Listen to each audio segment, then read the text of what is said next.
I don't trust no one with a nickname. Welcome to Is It a Classic, where we discuss famous films and some not so famous films. And about each one, we ask the all important question, is it a classic? Today, we turn our attention to the 1984 film The Cotton Club, directed by Francis Coppola. There will be spoilers. Let's get started.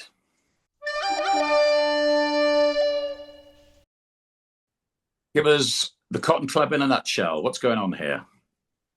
There's a lot going on here. Um, I think this is the first time in the podcast where we've sort of gone properly off canon, as it were, where we're not doing a film that has a really well-established reputation as something widely liked or well regarded. Although obviously the place to start in terms of what is it, it is directed by a very well-regarded director, which is Francis Ford Coppola. But I think where this film is situated, and it's something we can tease out and talk about more, is it's kind of got one foot in the past and one foot in the future. There's a degree to which The Cotton Club, the film, where it comes out in 1984, we're kind of past the peak of some of the people involved. That's like Robert Evans, producer, Coppola, director. I mean, in terms of their commercial fortunes, but we're before the peak of some of the other people involved. Many of the people in the film would then become some of the biggest stars of the 80s, early 90s. We're talking about Richard Gere, Bob Hoskins, even with, Who Framed Roger Rabbit, Nicolas Cage, big star in blockbusters in the 90s. So this film, having all of these people involved in it, could only really have been made at this point in time, and it makes it this very strange object. Okay, thank you. That's an excellent summary. Let's start then, as we always do, and say what do we like about this film?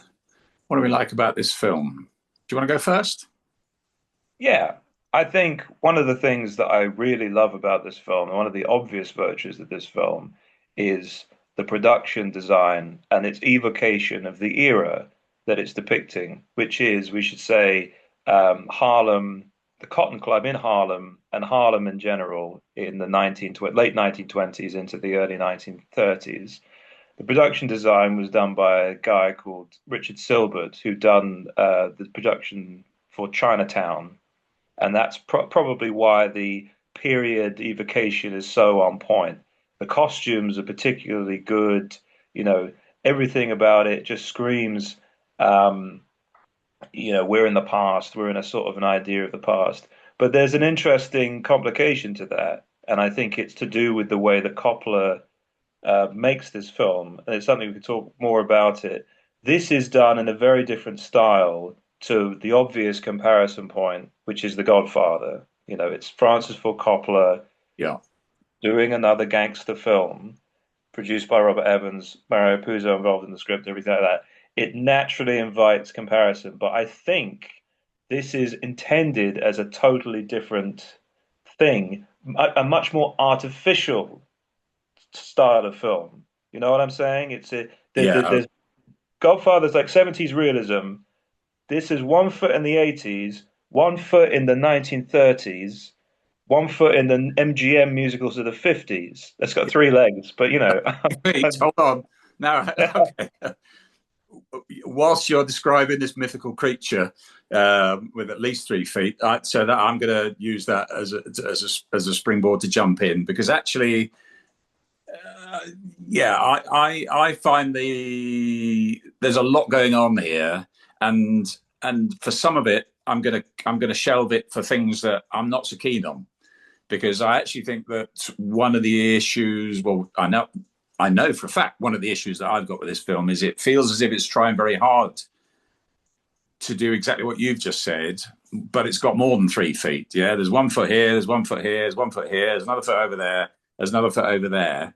But I don't want to kind of disrupt the flow of what we're saying because that's for later. That's let's come back to things that we're not so keen on. But I like that you've already kicked us off with a sense in which this is a film kind of trying to occupy the past, the present, and the future at the same time. but let me shelve the specifics around that, and I'll come back at you with something that I like, and we'll see if we can push this one a bit further rather than saying we need to shelve it. As I understand it, and I forget what it was being compared to, but the part of the original purpose of the story of this film was an opportunity to talk about kind of black brilliance, was an opportunity to write a story, because I think it was a novel. Is that right? Originally, it starts as a book, it I becomes a think it was a screenplay. photo book. It Say was, again. I think it was a non-fiction photo book about the era. Okay, okay, yeah.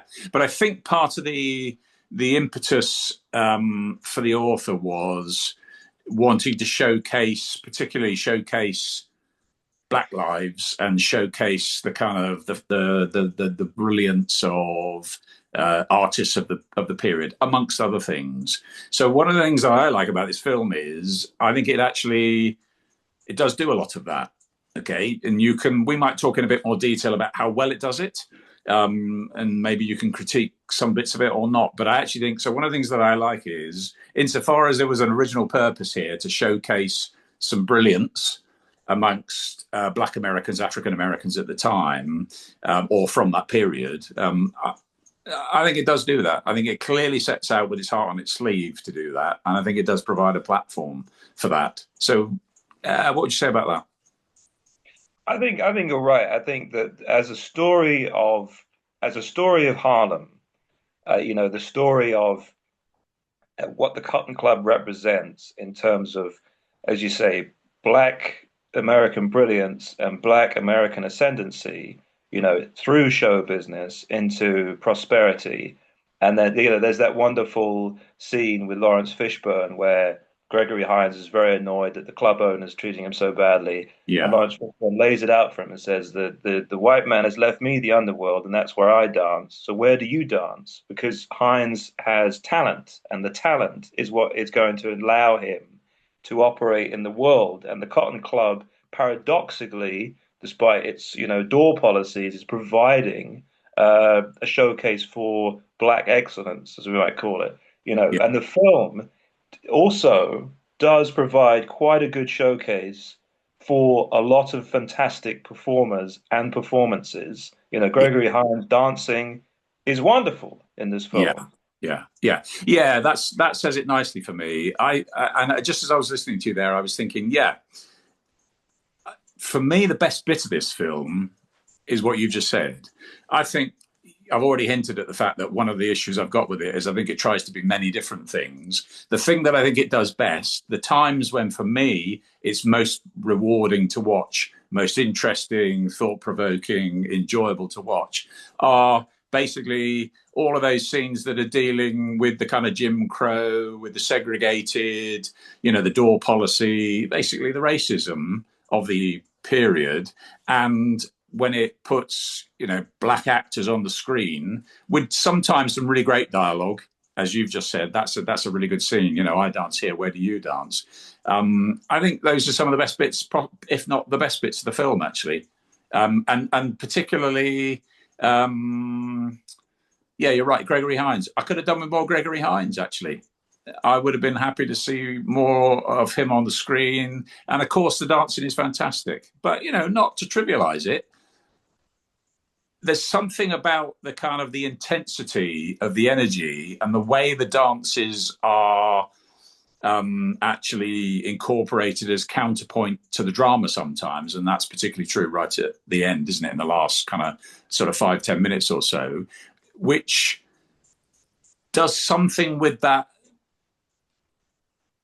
athletic ability, which is more than just put it on the screen and say, "Isn't this great fun?" As if it was Fred Astaire and Ginger Rogers.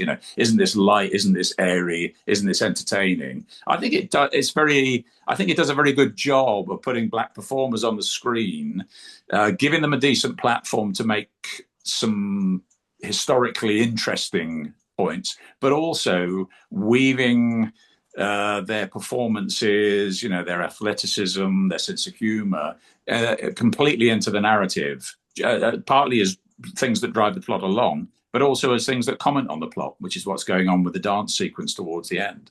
So, I mean, I could have done with more of that in some senses because it was excellent. Best bits of the film for me.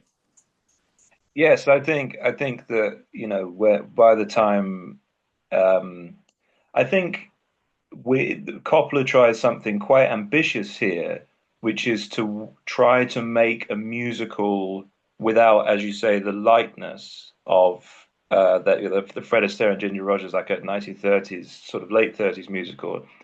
I think he's going for more of the Busby Berkeley Depression era musicals with a sense of genuine hardship underpinning the kind of the showbiz aspect. So these people are putting on a show to make money because everybody's hard up and everything like that. And there's scenes where, like the scene near the end, where there's an execution intercut with Gregory Hines doing a solo tap dance without music, where this comes together very, very beautifully. The sort of the sense of the exuberance of the performance, but then like the desperation and the grime of the lived life. This is all on the beautifully woven together on the screen for us. But and we get it more into it in the other half. But Coppola trying a lot of things, they don't all work. But the kind of the sense of this being a film that tries to have some musical rhythm to it, a Yeah, sense of spontaneity and performativity, with also the grit. There are times when that really sings and really works. yeah, yeah. Totally agree. Agree. Okay, I think the point's well made. So I had several things on my list, but I actually realized when I was looking before we started this conversation that most of them just clustered under one heading, which is the brilliance of those scenes and those performances. We've kind of already talked about that. I've got another kind of distinctly different thing that I wanted to say about something that I like about the film. But before I do that, do you want to introduce anything else? Anything that's different to what we've just said about those particular performances? Anything else that you like about the film that's different to what we've said so far before I just donate another bullet point? I like a lot of the performances. I think it's a really great cast. I think overall, a really great cast. I love these Bob Hoskins, Nicolas Cage. What is it? Julian Beck as a gunman. There's Yeah. it's an array of great faces, beautifully used, these beautiful little performances. We were saying earlier about Gregory Hines is fantastic in this film. But there's two lead performances, and we'll talk about the other lead actor maybe in the second half of the podcast. Okay. Okay.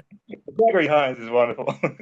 Yeah, Gregory Hines is one of them. Actually, while we're talking about actors, and just to prove that this is spontaneous and we're not swapping notes beforehand, you just kind of, in passing, praised Bob Hoskins. Um, Can we talk about Bob for a minute or two? I've got a soft spot for Bob Hoskins just because he seems like such a nice guy. And I've seen him in so many different things over the years. And I'm old enough to have seen Pennies from Heaven when, Yeah. it, when it was first broadcast on British television. Kind of the first really not the first, but the first really high profile Dennis Potter of those Dennis Potter television dramas. And then, Roger Rabbit, Long Good Friday. I saw Mona Lisa when it was first released in the cinemas. Could I just swap a quick perception of two things about Bob I wanted to just check with you. One is, how did he end up in so many sort of gangstery, tough guy? What happened there? Was it just a Long Good Friday, do you think? And then he sort of tumbles into these gangster roles, private eye, noir, detective. He seems like such an incredibly unlikely British actor to find himself constantly having to put on an American accent. I sometimes, wish that, I don't know, I'm not sure he's always at his best in these films where he's required to impersonate an American tough guy. Because America's got plenty of those themselves. How does Bob end up casting that role so often? I think it brings up quite an interesting thing about this film, which is, and it is maybe the cleave point as to how well one is going to take this. For anybody who approaches it, the accent that Hoskins does is obviously not quite up to par in terms of immersion and believability in this Okay, world. that's listen, I'm going to doff my cap to your amazing skills of diplomacy there. All right. I didn't want to say it, but you just stuck the Yeah, boot in. All right. yeah. You know, Rest his soul. let's just Uh, say he he was a doesn't great have to actor. what we think. He's held in high regard. You're right. Yeah. I think that's partly what I was driving at. Given that it's not 100% natural for him and it's not something that he can bring his complete A game to, yeah. How does he end up being put in that position? I think that the film, as I say, one of the cleave points in terms of appreciating it is to what degree you can get into the artifice of it. What Hoskins is doing is quite a stagey performance. He's doing very much like English actor in a Broadway play, American accent, and he's playing a kind of a movie because my kind of um, theory on this film is that Coppola, as I said maybe at the top, like Coppola in the Godfather in the 70s was going for a sort of a future-looking naturalism, the naturalism that we associate with those films of that time, like French Connection and The Exorcist or whatever, or the first half of The Exorcist at least, you know, a kind of ground level gritty naturalism. For this film, he's trying to go back to, let's say, the Roaring Twenties, the film with Cagney and Bogart, and he's looking for those kinds of performances. He's looking for Yeah. larger than life acting. And to the performances are successful to the degree that the actor can key into that.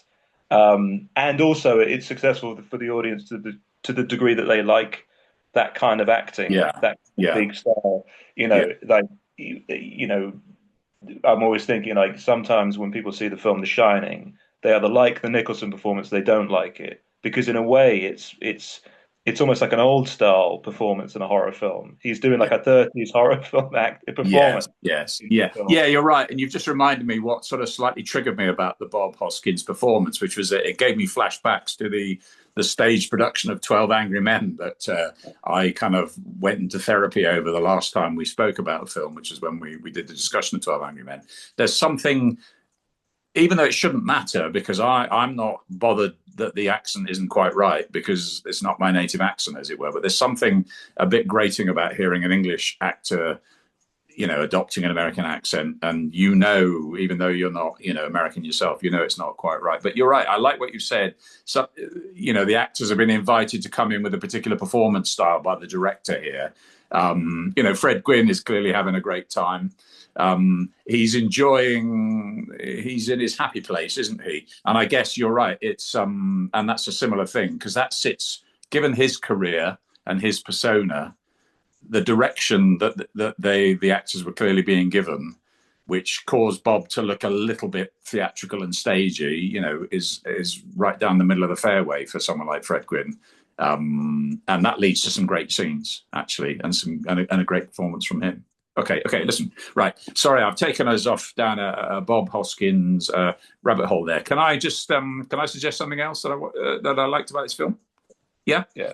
Well, it kind of follows on from talking about Bob, actually. So that wasn't as much of a sidetrack as it might otherwise have been, because I just wanted to say I'm interested in what you think about this.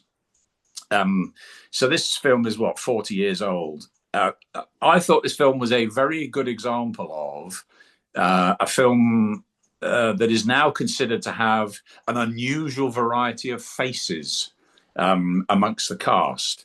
And I think we might have talked about this before, but not in much detail. There's a fair bit of internet content now where people are doing kind of before and after kind of contrasts of the sorts of faces that typically get cast in films now, and the sorts of faces that were typically cast up to your preferred cutoff point, 10 years ago, 20 years ago, whatever. But this is complete immersion. If you go back and you look at the cast in a film like this from 40 years ago, there's a really heartwarming variety of kind of faces and body shapes, which I think is brilliant, very relatable, very believable. You could have been cast in this film. I could have been cast in this film. Pretty much anyone or anyone I know could have been pulled in or roped in as an extra in this film and wouldn't have stood out at all. Whereas there's a whole school of thought now and some quite compelling commentary as well, if you go hunting for it, that points out that the kind of the acceptable range of appearances in kind of top line, frontline films now is kind of shrinking and shrinking and shrinking. So for me, it was a real pleasure. As I mean, it's true for loads of films from the era. It was a real pleasure to just dive right back into, those casting decisions of really of a previous regime, really, a completely different era. What do you reckon? Yeah, I think that that's an interesting point in the sense that that goes back to what I said at the beginning about it having kind of one step in the past and one step in the future.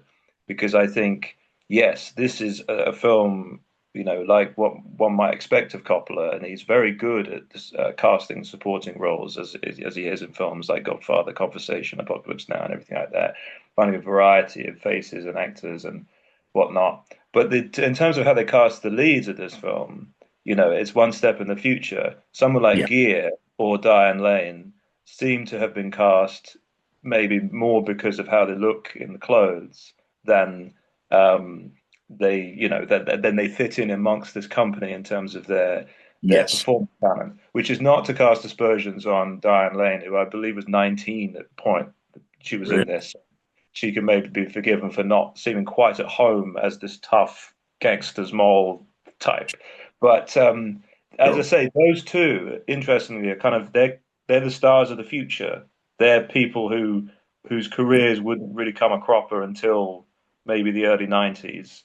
Yeah. Um, and the way that they look is part of that. It's a You're different absolutely right. Those two actors, their faces, they're the antithesis of the point that I just made. Basically, yeah, they're the two faces in this film which don't really conform to the idea that everyday relatable faces will appear in films. Yeah, I think that's spot on. Yeah, and that is nice. You kind of nicely link that to the sense that it's a film that wants to have its cake and eat it about a foot in the past, but also wants to be facing forward and looking ahead to what's going to be, well, not relatable really, but admirable amongst the casts, the faces that appear in films for the decades ahead. Spot on. Yeah. I mean, do you buy this? I'm interested in your views. It speaks completely to me, not because not really because I kind of look at films and think, I'm annoyed if I don't think my face could have appeared on the screen. It's not. I don't think it's coming from a place of narcissism. I just think I buy this idea that when you look at a film, the fact that it appears to have people in it who look like the people who could be the people that you see when you walk out of your front door and you walk up and down the street or whatever, I actually do think that's powerful. But I don't know. What do you think? I mean, or is film so confected and artificial anyway by definition that it's just okay if everybody in a film looks like nobody that you know at all? What do you think? Do you think there's anything in that? I think there's several ways to take that. I think it's true that the types of, I mean, it's particularly in Hollywood, the types of films that have been made have changed maybe since, the 70s was sort of an era where, you get these films maybe like Rocky or something like that, where because you were populating a working class milieu, Philadelphia, that you get character actors who look like a variety of different people. I think you're right. I think it is important to have um, a variety of faces in any given film, just because it makes the thing seem like everybody's not out of central casting, as they say. I think there's a virtue in when it comes to casting leads that there are different kinds of leads for different kinds Yeah. of film. And sometimes, yes, you want no offense, like a Gene Hackman type, where it looks a little bit more like you and I. Yes. And sometimes the Robert Redford type is the idea. It's Yeah. an underdog who's obviously a bit of a golden boy, and you know that from the start because of how he looks. I think films have changed subject slightly once we've got into the era where the films that cost a lot need to be a certain kind of thing. In Hollywood, they've moved into an era where, yes, a lot of the cast is people who are very, healthy and fit, as it were. Yeah. And it didn't necessarily used to be the case. It's just, I think in England we've always had this: if you're good, you're good. if you're good acting, I mean, then that's what will get you into the movies. A British film is just if you're a good performer. We were talking about, I love. We were talking about the other one, the Elephant Man. John Hurt has always been a favorite of mine, just because he looks like he's lived a life. You know, Yes. I would say there's a degree to which he's a, you could see him as quite a dashing presence because he's not doesn't look ugly or anything, but he looks like he's spent a bit of time in the pubs and Yeah. He and that's great. had spent a bit of time. Yes. He literally had spent a lot of time in the pubs. He genuinely did spend He, a lot of he time. did. Well, that's okay though, isn't it? But that's the point that we're making, is that you could look like you'd lived a particular kind of life, which a lot of people could identify with, and still you were in this amazing, almost like fairy tale quality story setting. Yeah, and I know. I mean, it'd be lost on people watching this in the States, but there's always you're exactly right. There's always been a thing in the UK that you could sort of spot American actors a mile off for decades in films, like a mile off, because they just look fantastic. No disrespect, the opposite of disrespect. The hair was great, the skin was flawless, the teeth were fantastic.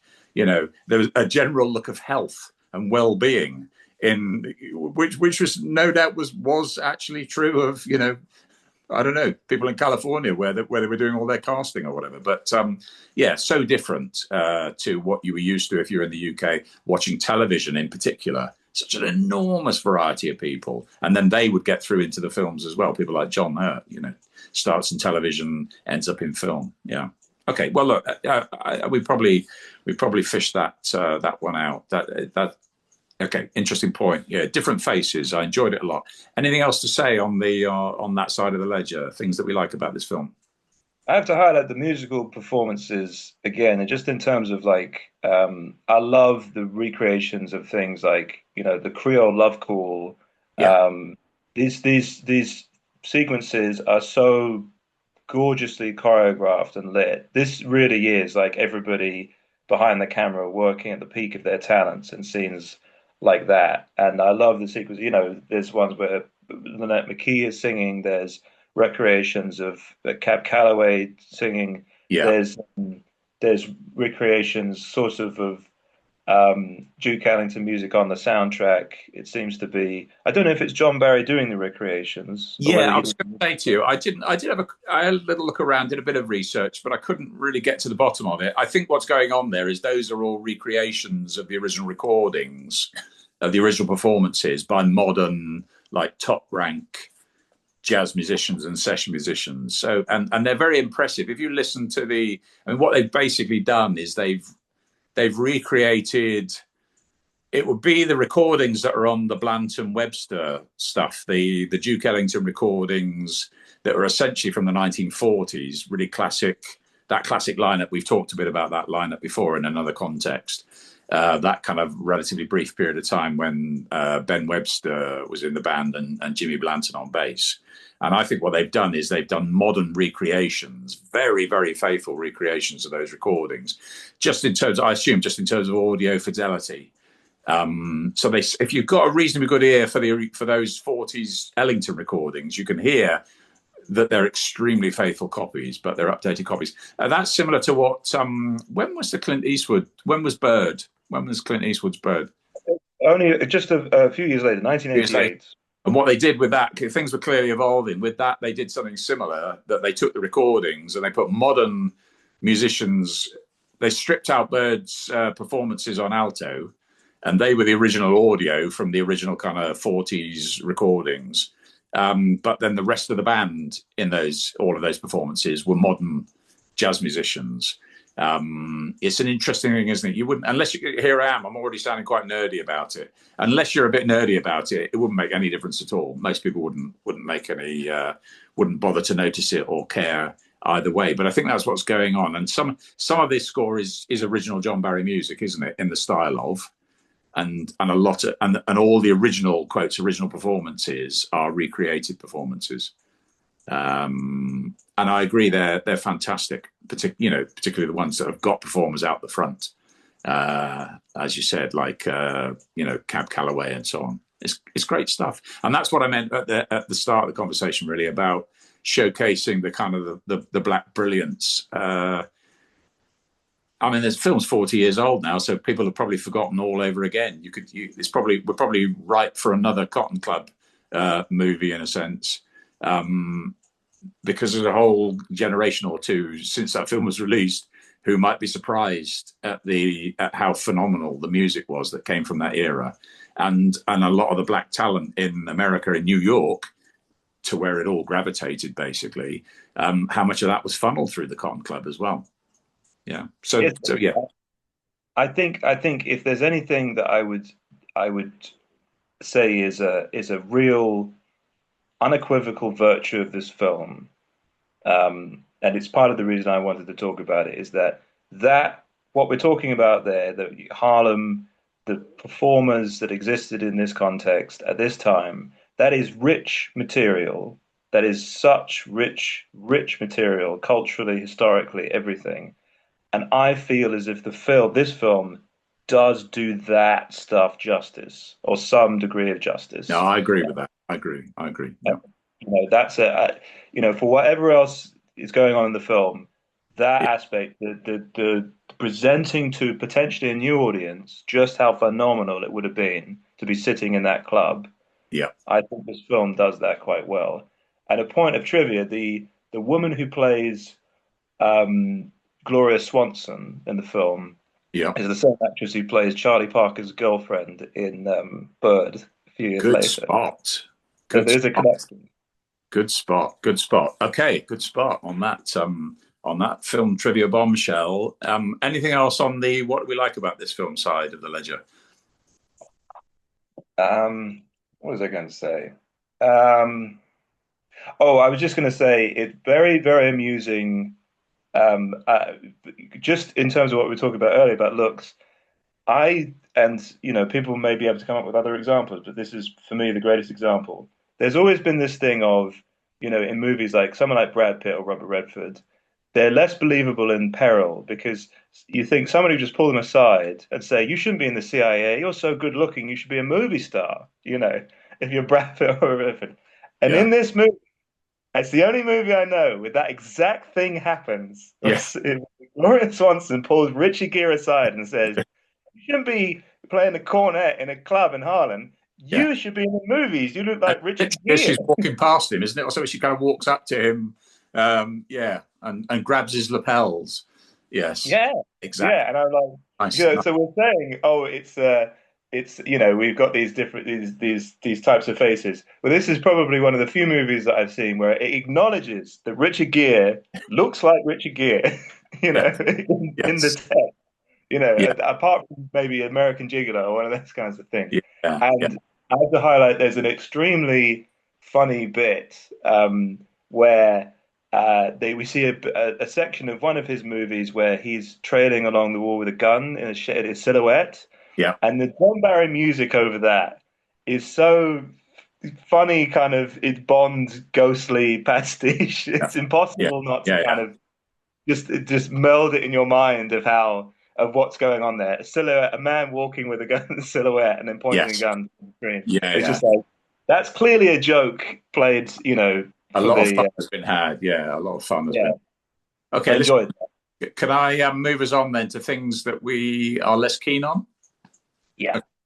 All right. So, what do we not like about the Cotton Club? Do you want to go first again?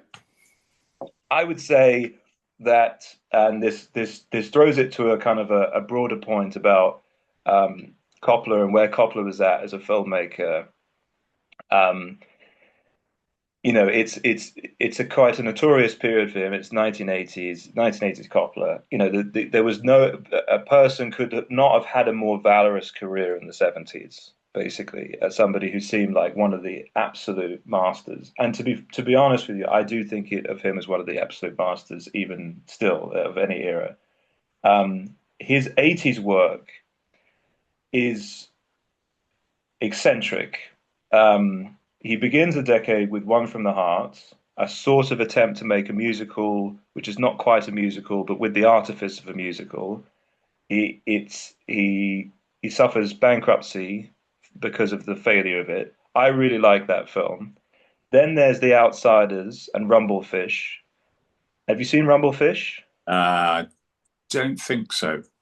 Don't think so. Or if I have, it was so long ago that I might as well not have seen it because I can't remember. Why do I want to say Stuart Copeland?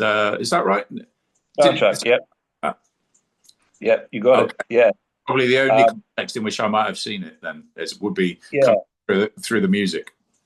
The thing that characterizes, for me, the thing that characterizes Coppola during this period is that the spectacle is amazing, that his capacity to work with actors seems amazing, and his just filmmaking prowess is all there. Like all of the amazing visual stuff in Apocalypse Now is still present and correct. The emotional aspect of it never quite works for me. I don't believe in the situations that are being presented in some of his 80s films. And this really, for me, harms a film like Rumblefish, which is supposed to be sort of a teen, drama film, like a Rebel Yeah, Without a Cause thing, where the yeah. relationships are really key. It doesn't quite come off. It absolutely does not come off in this film. The Richard Gere, Diane Lane romantic side of this is dead in the water. And it's not just their fault, I don't think.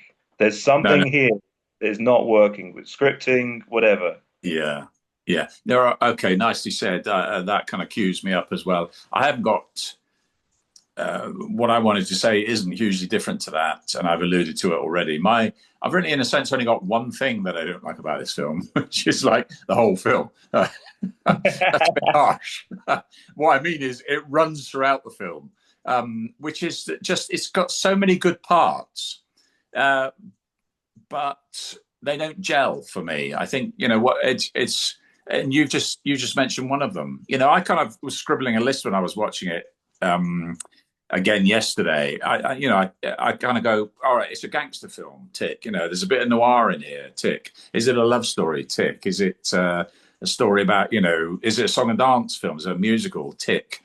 Um, 4, 5, 6 different boxes. And I'm not sure, they're successful to varying degrees. The love story, you've absolutely nailed it, is zero success really. It's there, the lines are in the screenplay, the actors speak the lines, they turn up, they do their performances, but the love story completely unconvincing. I just felt like the whole film really was trying to do too much. Not that it's a bad film, full stop, but just there's just too many things. I can see how on paper this must have looked and sounded brilliant. You could kind of go, because somebody at some point would have said, if you can pull all that off, this will be a fantastic film. And then, and I did read somewhere it was actually years in the making. Is that right? Yeah, yeah. I don't know It was what proportion of that was just it stayed, as a screenplay and didn't get off the ground, or what proportion of that was whilst they were actually making the film. But yeah, it has that feel to it of something that doesn't ever quite get pulled together really tightly with a through line where all the separate elements that it's trying to achieve all get pulled along in the wake of the momentum of the film, and it all rattles into place and works. Just too many different things that are competing for your loyalties and for your attention, I think. I think, and I think I do agree with that, and I think that like as I say, it's one of the cleave points as to how one will enjoy the film is that this at this point in time was quite characteristic of Coppola's style. It's become the default thing almost that he does, which is these weird tonal and stylistic shifts from scene to scene.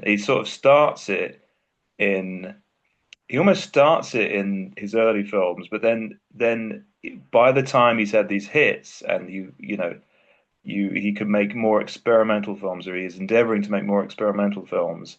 Um, he seems to be operating on the principle of a kind of why not?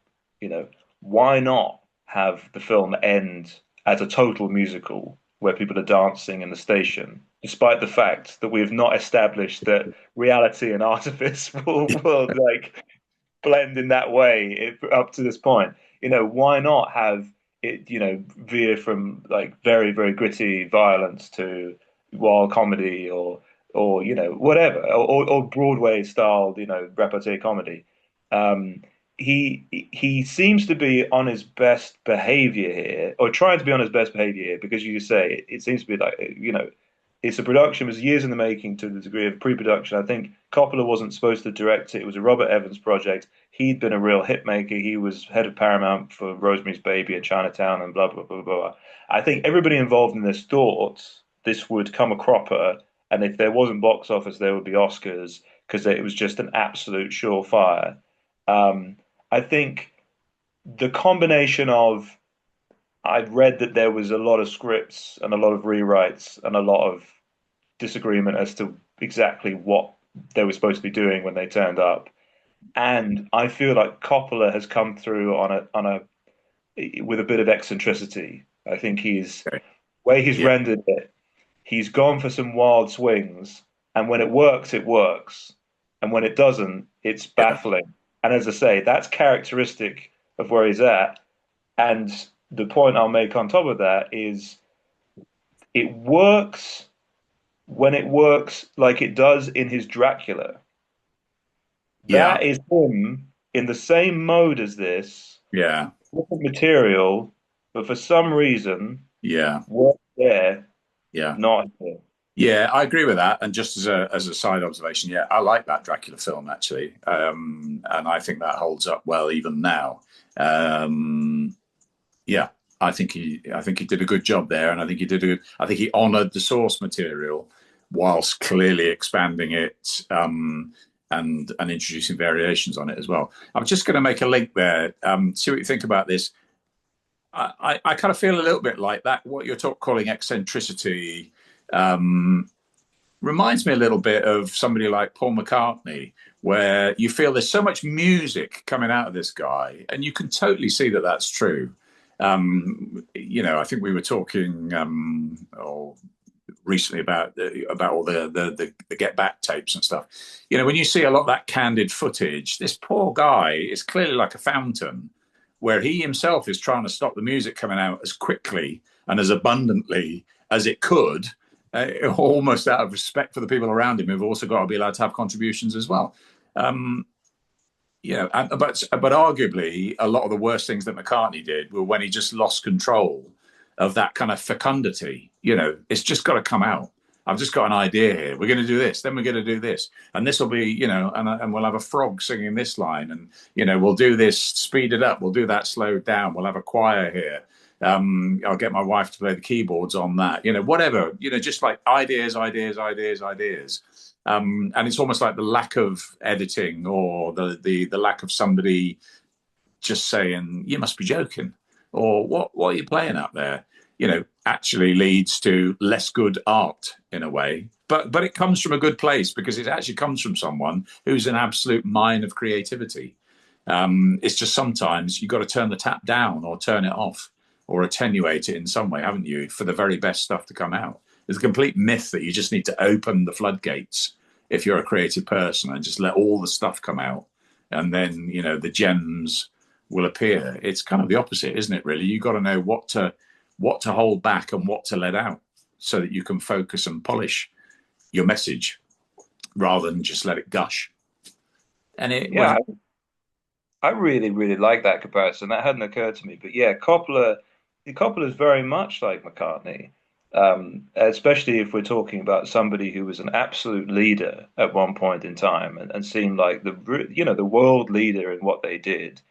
And then I think particularly, I think the comparison particularly sings in the aspect of like, you look at some of the later McCartney, like Pipes of Peace, the album, yeah, and a lot of that stuff, it comes from a place of quite obvious melodic and arranging capability, even genius.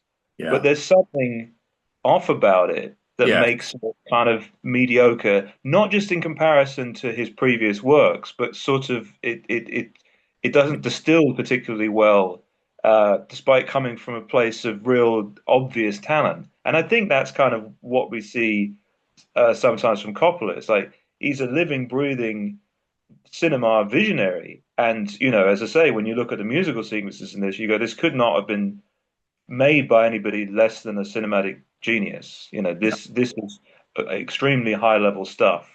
The rest of it, you're like, this also probably looks like it was made by a genius, but somebody who's maybe lost a little bit, as you say, of control of that fecundity, Yeah, that capacity. The It's not quite there anymore in yeah, the same way. yeah, You yeah, know, yeah. Okay, okay. So I didn't actually have anything else on the side of things that I don't particularly like about the film. I've joked the whole film is what I didn't like. No, I've kind of made that point. Is there anything else that's more specific that you wanted to raise about problems with this film? I think I think that I'll talk briefly about there's two cuts of this film.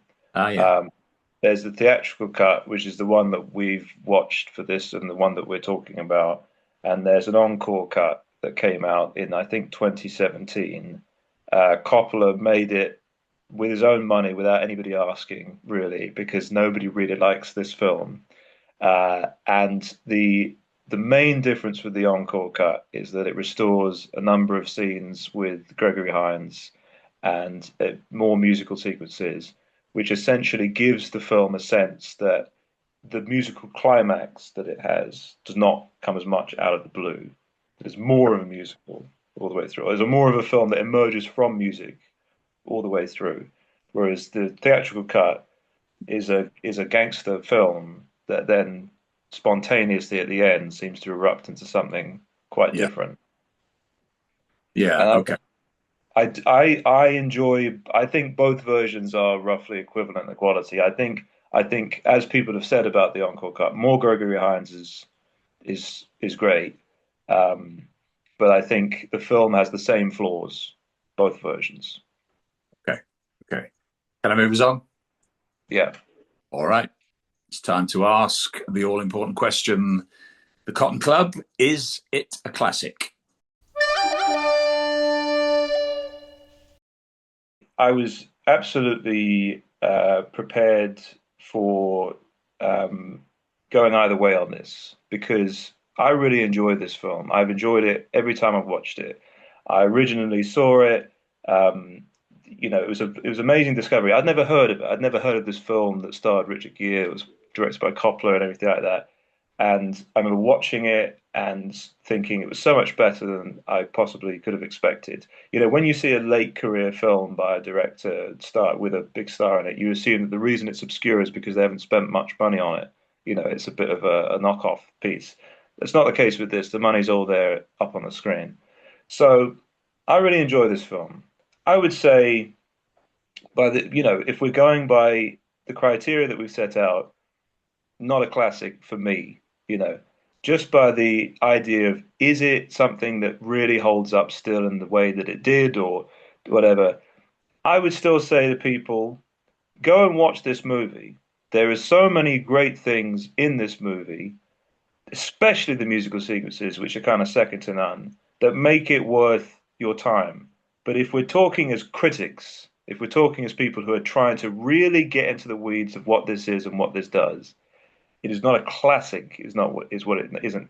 Or what it isn't is a classic. What it is a really, really interesting film if you like that era of jazz, and if you like Coppola and you're interested in his career, and if you're a fan of Gear or whoever, this is one that, and there's a great Nicolas Cage supporting performance because I know he's got big fans. It delivers on all of those things, but not the whole package. Can't call it a classic. I wish I could. I really enjoy it. Okay, that's great. In many ways, you've stolen my lunch, so I won't repeat a lot of that because I think that's a really great judgment on this film. I agree with you. I mean, I think it's a good film. I agree. I would absolutely recommend other people watch it. For me, it's got lots of good parts, but it's not a classic because they just don't gel. And I've already made that point, earlier in the conversation. It's just too much going on, trying too hard. And I guess, the kind of link I made with the McCartney, Paul McCartney, it's a bit like that. It's, even though you can see it was made by someone who was immensely talented and it's got tremendously strong material in it, it just lacks that core of momentum, narrative, drive, and energy, where all the disparate parts are pulled together, and have got a sort of a sense of direction that leads you along, and your investment in all of the parts kind of comes together at the end. That doesn't really work for me. It's separate parts that are kind of being pulled along, but they're not really integrated into a believable whole. That's what I would say. Okay, so we're in agreement on that. There's one other thing I wanted to mention to you as well, which I think is also a barrier to it being a classic. Very interested to hear your thoughts on this. I think some of I suspect if you tried to argue that it was a classic, I think you get quite a lot of pushback now because of the kind of racial politics in that film. What do you reckon? Don't want to make too big an issue out of it, but there is a sort of a sense in which I don't think it will be seen as the extent to which the racism is acknowledged in that film, and it 100% is, and it's foregrounded. I suspect that will be seen as inadequate now. What do you think? I think there've been several schools of thought on it. I think the film has done its best to be honest about, as you say, foregrounding the racism. And I think for some, this may cut on down on the entertainment factor of it. It might not register as, Hollywood, a nice night out at Hollywood or whatever it is.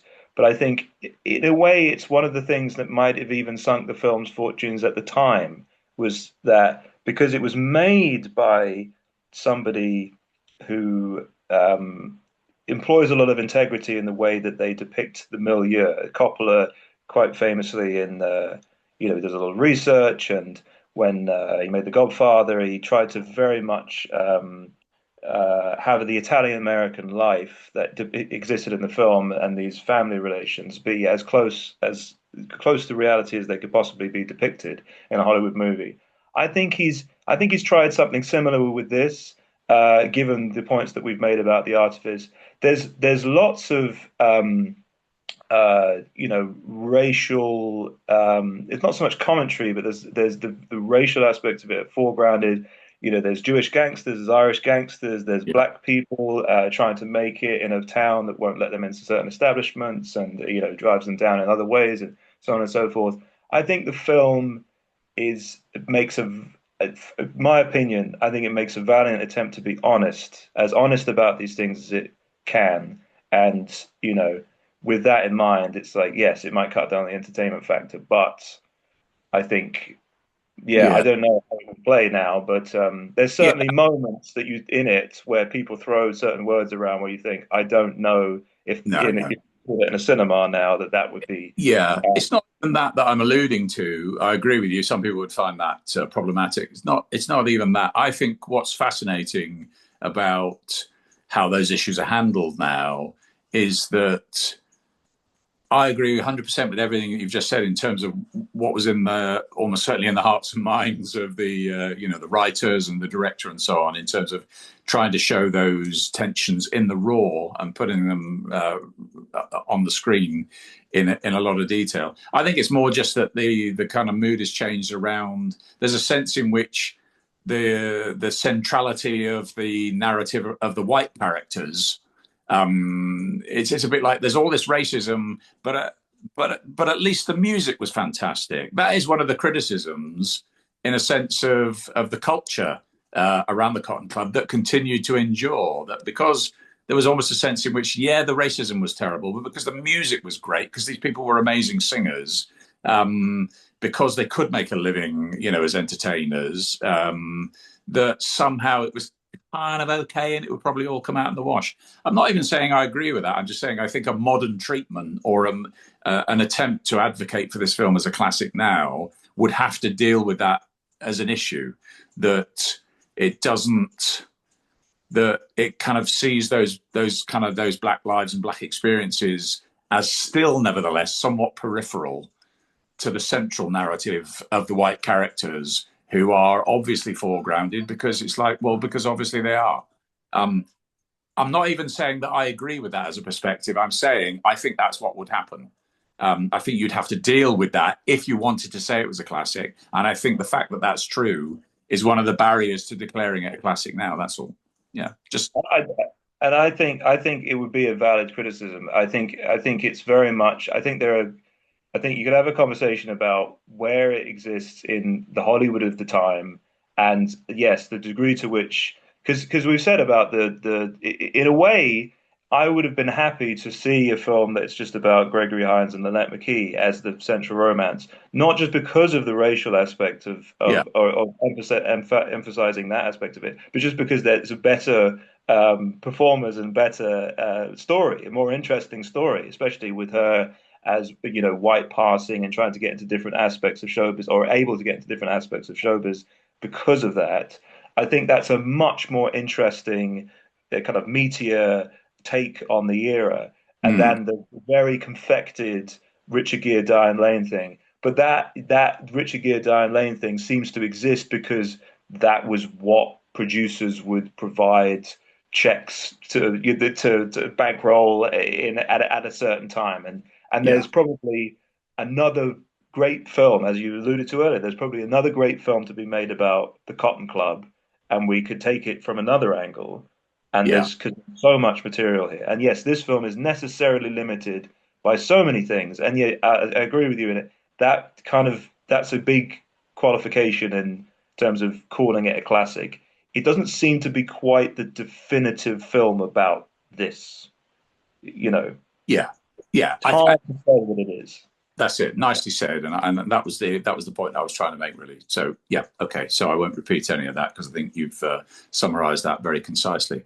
Okay, so we are in agreement that it's a very good film. We certainly recommend other people should see it, but neither of us believes that it's actually a classic. So I think I'll draw things to a conclusion there. Thank you very much for watching and listening. Please do like and subscribe. And please do also let us know in the comments if you've got any views about anything that you've heard us say here.